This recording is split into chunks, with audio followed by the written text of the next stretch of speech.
गइला विदेशवा।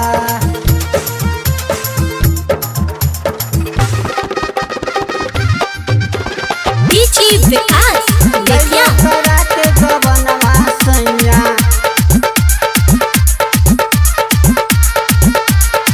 छोड़ के गइला विदेशवा। नया नौहर कनिया बानी छोड़ के गइला सजनामा। नया नौहर कनिया बानी छोड़ के गइला सजनामा। लैला के गबनवा सैया, छोड़ के गइला विदेशवा। लैला करा के गबनवा सैया, छोड़ के गइला विदेशवा। नया नौहर कनिया बानी छोड़ के गइला सजनामा। नया नौहर कनिया बानी छोड़ के गइला सजनामा। लैला के गबनवा सैया, छोड़ के गइला विदेशवा। लैला करा के गबनवा सैया, छोड़ के गइला विदेशवा।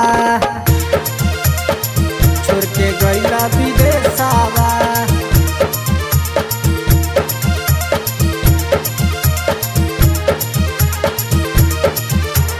लैला करा के गबनवा सैया, विकास बेतिया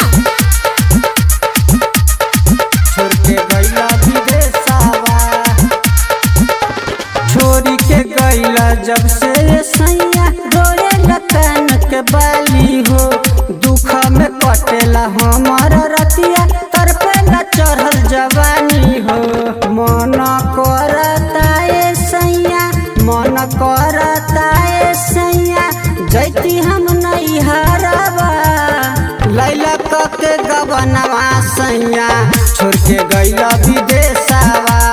लैला करा के गबनवा सैया, छोड़ के गइला विदेशवा। छोड़ के गइला विदेशवा।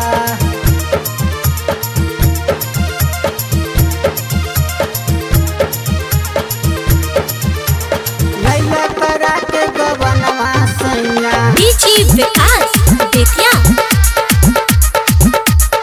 छोड़ के गइला विदेशवा। श्याम किशोर सुनाए सैया, बड़ा तू हो कसाई हो।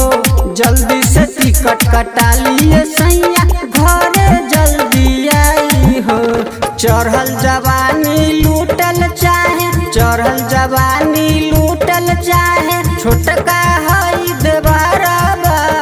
लैला के गबनवा सैया, छोड़ के गइला विदेशवा।